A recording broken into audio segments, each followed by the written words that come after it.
Welcome back.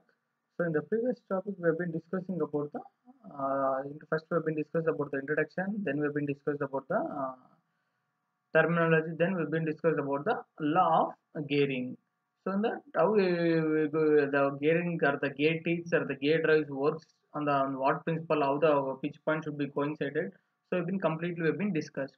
Now next we're going to discuss about how to find out the length of arc of contact and how to should able to find out the path of contact between two gearing whenever the both the gears going to meet at one particular point or in a position. How we can able to consider that length of arc of contact and length of path of contact. So that will be completely discussed in this video. So length of path of contact and length of arc of contact. You can able to see this. So this is an one wheel, that is what we call this as an pinion, and this is what we called as an rack. We will consider this as a rack, and this will be the pinion. See, whenever the two gears or the two gear drives are coinciding or meeting at one particular pitch point, you can able to see this is a pitch point where it is going to be a meeting or it will be coinciding at this point. So the length of path of contact and the length of arc of contact, right? So this is what we need to we are going to find out by in this by using this diagram. We're going to identify the length of path of contact and length of arc of contact. So this is one wheel is rotating in one direction and this the pinion is rotating in opposite direction. You can able to see this is rotating in this direction and this is rotating in opposite direction. Both the rack and pinion is rotating, but both the gears are meeting at one particular point, that is point P. So that is what we have been joined a line of tangent, that is M and N. We have been marked the one line, tangent line, where both the rack and pinion are meeting at one particular point, that is point P, where we have been drawn a line of tangent.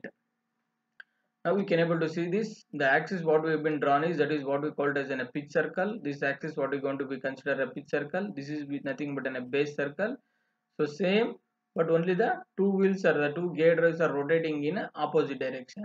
So this is what we consider as a O1 and this will be the point at O2. So where this will be considered as a pi, where the angular what we are going to be considered is the M and N is in a tangential line, and measuring from distance, this is what we consider as from this point to this what we consider as an RA, and from this point to center point to the axis line what we consider will take as an R. And similarly here, so RA instead of capital we have been taken as in a small array, a small RA, and this portion what we have been taken as R, that is about the pitch circle, and this RA is nothing but about a base circle, the distance between from the center point O1 to the RA, and O1 to R is the pitch circle and the base circle.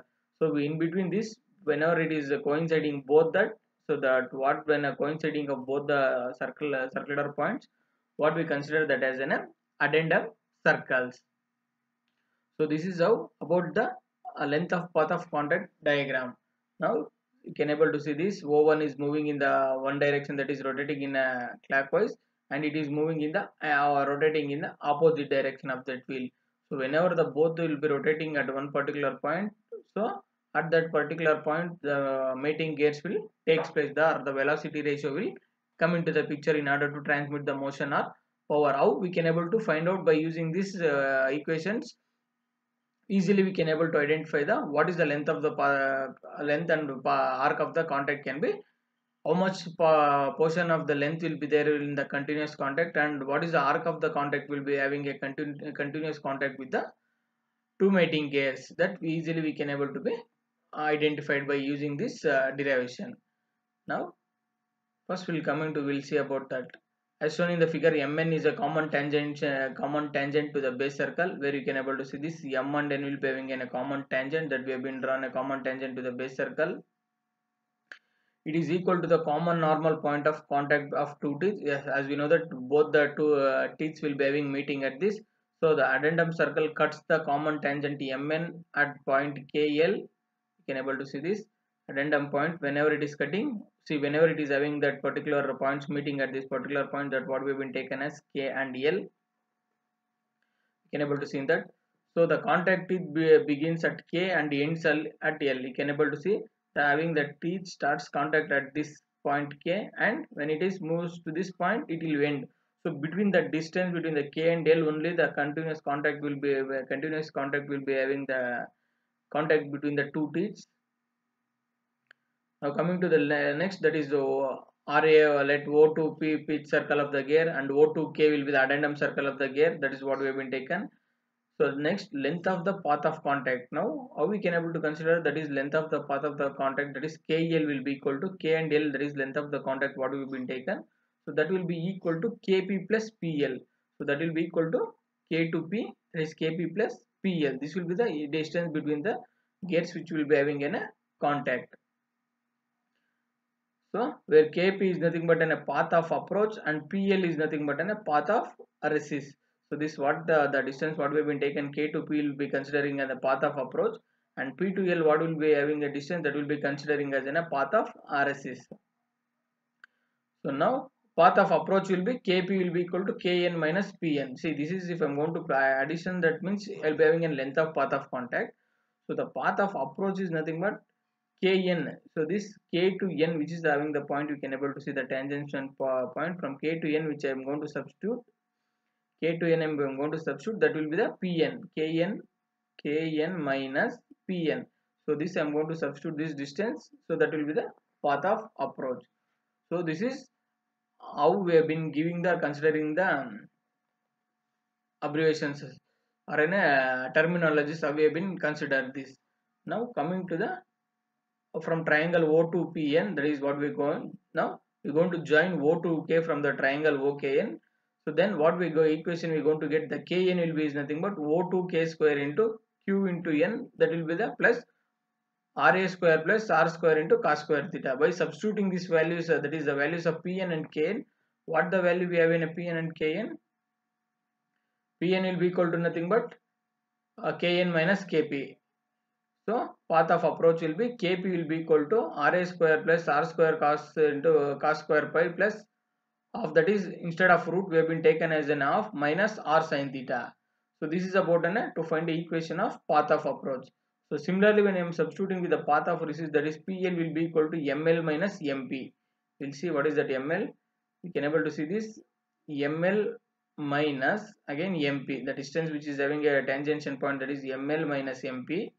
So what we are going to get is from the triangle O1MP. So PM, that is one O1P sin theta or R sin theta. So when we join the O1 to L, we will form one triangle, that is ML will be equal to O1L square plus RA square into cos square theta. By substituting these values, what we are going to get is path of resist. So the path of resist PL will be equal to RA square theta into R square cos square pi. Instead of root we have been taken off minus root of sin pi.